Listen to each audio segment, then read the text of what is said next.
Well, hello there. Welcome to episode 38 of the Dodgeball Marketing Podcast. My name is Chris, and this is Michael right here. Hey, everybody.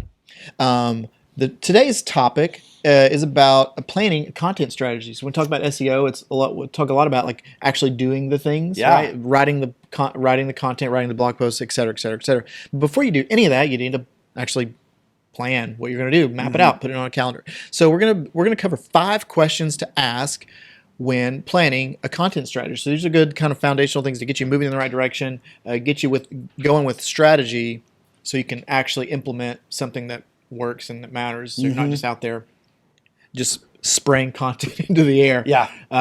So great, Michael. I'm going to interview you for this one. So the first question to ask is there a content strategy in place already? So talk about why would you want to ask that question? What's valuable about that? Yeah, absolutely. A lot of people, we're a digital marketing agency. Actually, we're 2 companies, GoEps and Bullhorn Media.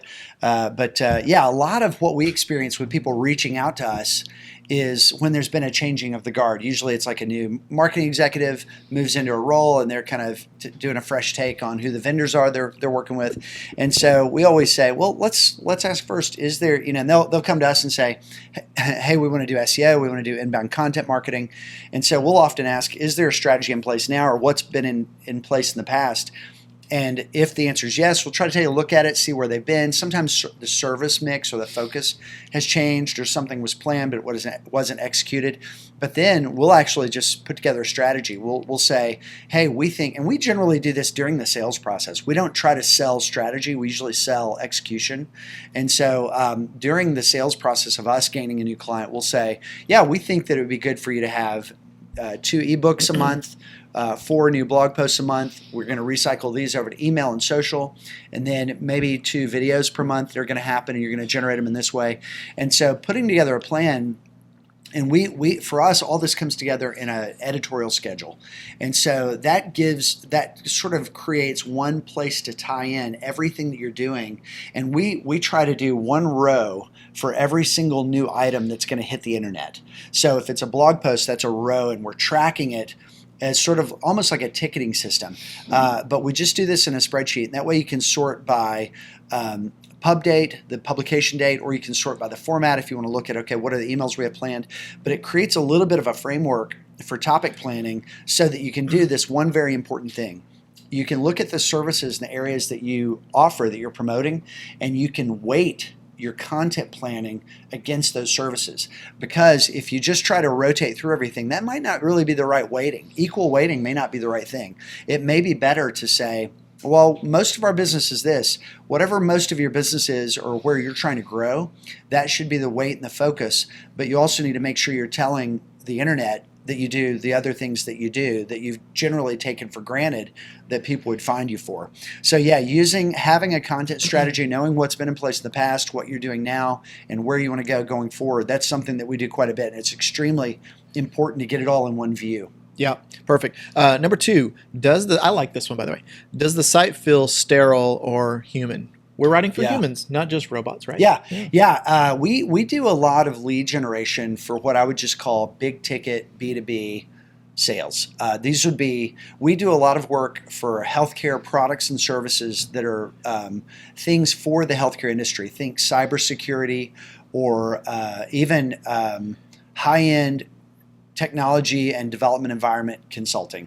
So infrastructure management. So assets, physical assets. A lot of the companies that we work with, for whatever reason, tend to fall into this very sophisticated sale category.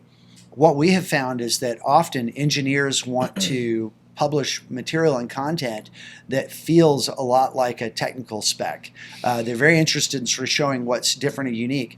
And it's easy for them to forget that B2Bs are people too. You're talking to humans. At the end of the day, everyone's a human. So what are humans interested in? Well, they kind of want to have fun. They don't just want to read technical specs. That doesn't mean you have to be silly or entertaining, but it does mean let a little bit of the humanity frame or contextualize what you're sharing. If you're describing how to resolve a particular technical problem or overcome a challenge, maybe show a little bit of empathy in how you contextualize that page of content, whether it's a services page or a blog post or a social media post. Social media posts be kind of all of the way of human typically, but even on a blog post, frame it with, "Hey, you're probably in this situation. This thing happened. It's really terrible. You know, there are all these negative consequences to it. These people are upset." It's okay to be human. It's okay to describe those human terms and to let people feel some of that resonance. And this also applies to images. Are you using images that are just stock photos of circuit boards, impressionistic concepts of circuit boards, as if to say, "Hey, we're technical. Don't worry, we're smart people"? Or are you confident enough to push past that and say, "We're humans"? If you can hear the noise back there, that's the party bus. That's the Nashville party bus going by. We have a lot of tourism in Nashville, and we that bleeds into the audio here. Being human, both with the way you contextualize technical content, just a little bit of icing, but just something that people can kind of see and connect with, and feel like they're talking to humans. And then with the images, showing real client images, Sure. samples of use cases. There's a lot of creative material even for technical work. I haven't come across any business or service that could not at some way be reflected through imagery that was more human and less impressionistic and sterile. Right. I love it. All right. Number 3, what are the most valuable pages? So I'm assuming this is pages that already exist on the website before you do the content strategy. Yeah. Right. So talk about that. So this is good. We've got a little part of this title for this episode, SEO. It's important when you're doing search engine optimization to understand which pages are attracting the most traffic to the website. Often the big page is going to be the home page. But when you get into working with websites that have tens of thousands of pages, whether they're system generated or content that's been produced over years and years, it's going to be worth it to always understand what your hottest pages are. And a trick that we'll often do to measure this is not just use the Google Analytics data of saying what pages have had the most traffic of all time, incoming traffic. What we'll often do is download that data, and we'll have a column of the page views or the entrance page views. So someone coming to the website for the first time, the publication date, and then we'll develop a little ratio. What is the ratio of page views per days live? And that's going to really give you a hotness measurement for your pages, for your website. Far and away is going to be the homepage. But then what you're going to have is a mix typically of blog or news items and service pages.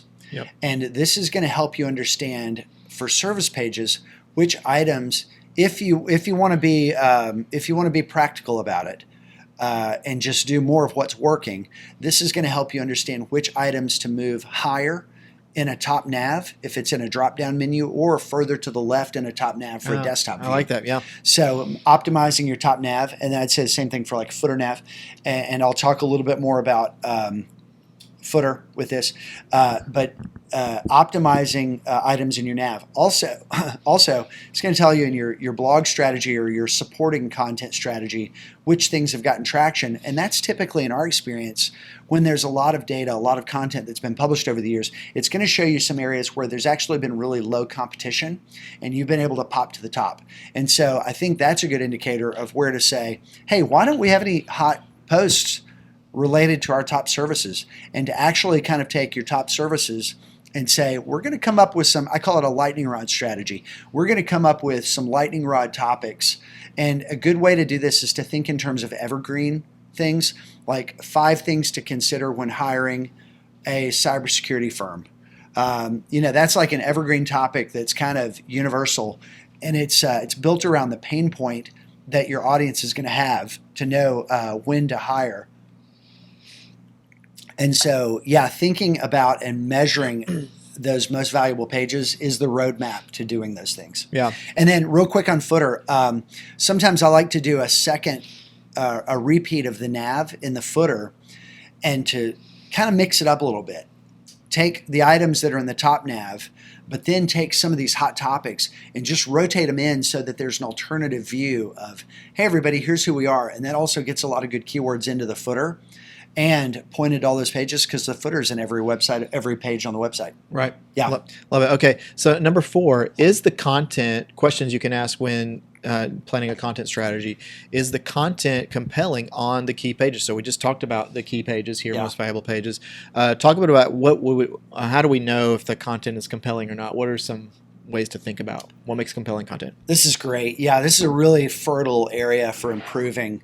This is probably the meat and potatoes of doing good work with your website. So is the content compelling on key pages? Falls into 2 categories. We've already kind of identified in previous segment, if you're listening to this as clips, maybe check the episode and get the whole episode. If once you know your most valuable pages, you can think of this in 2 categories: services pages and then supporting content pages, like blog posts. So on services pages, do you have content that's focused on everything someone needs to know there to move to the next step in working with you? Do you have, for example, a gallery of images? You don't need a portfolio or a gallery as a top nav item where people have to drop back out of the subject matter and get into a different functional category. It's actually better to just wrap everything around the particular service and do what I call a 360-degree view of how you do that service on one page. So, do you have a copy that's compelling and is specific to that service or product? And then, do you have images and supporting material like a gallery that is relevant to that one topic? Not to you as an overall company or, hey, here's other stuff we do. First, do the thing the page is supposed to do. Don't cross-promote first and confuse people or tell them to go check out our portfolio. No, show it to them right on the page. Don't make them work. And so having a full 360-degree view of compelling content on that services page is really good. Now, number 2, supporting pages like blog posts. Do you have good content, number 1, but then are you driving people to do something that's going to let them take action? What we really like is to develop a set of CTA blocks that can be dropped in anywhere on the site. So on blog post, every blog should end with something that says, hey, if you want to know more or you're ready to talk to somebody, do this. And that's a good CTA in the body copy of a blog post. Another approach is for every piece of content on your website, every case study, every press release, the About Us page, heck, even the Contact Us page, throw in a full width block that says, hey, have you gotten our PDF on 5 ways to do XYZ? And that's good because then you're asking for a lower, it's a smaller ask. Instead of saying, do you want to schedule a live demo? Our sales team would love to talk to you. That can feel a little aggressive. Maybe it's just something to get an email address for a download. So when we talk about compelling copy or compelling content, we're really not just talking about good content. We're talking about things that compel you to move further in the relationship. And that could be the form of a demo request, but it could also be this lower ask of get a download. So, and it's different for different types of pages. Great. 5th and final question to ask when planning a content strategy. Is there good FAQ or Q&A content? That's right. A lot of people's websites just hit the surface of what's going on. Hey, here's our products and services. We'd really love to hear from you. Please call us, do something. It would be better if a company were to take the time to be thoughtful about all the pain points that a customer has before they discover a product or service, and then all the pain points they have after they're using the product or service. And the questions they have in the sales process. And in the sales process. Oh, that's a good one.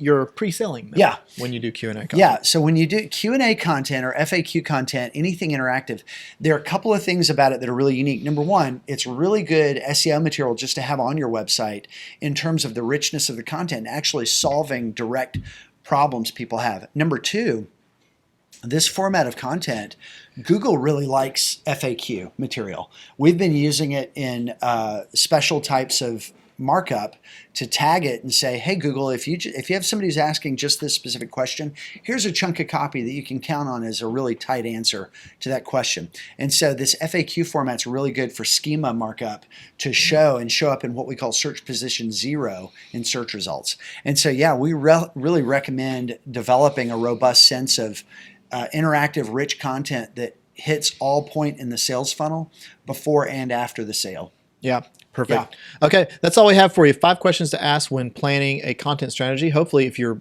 embarking on a content strategy, that can kind of get you moving in the right direction. Excellent. Right? Thanks, everybody.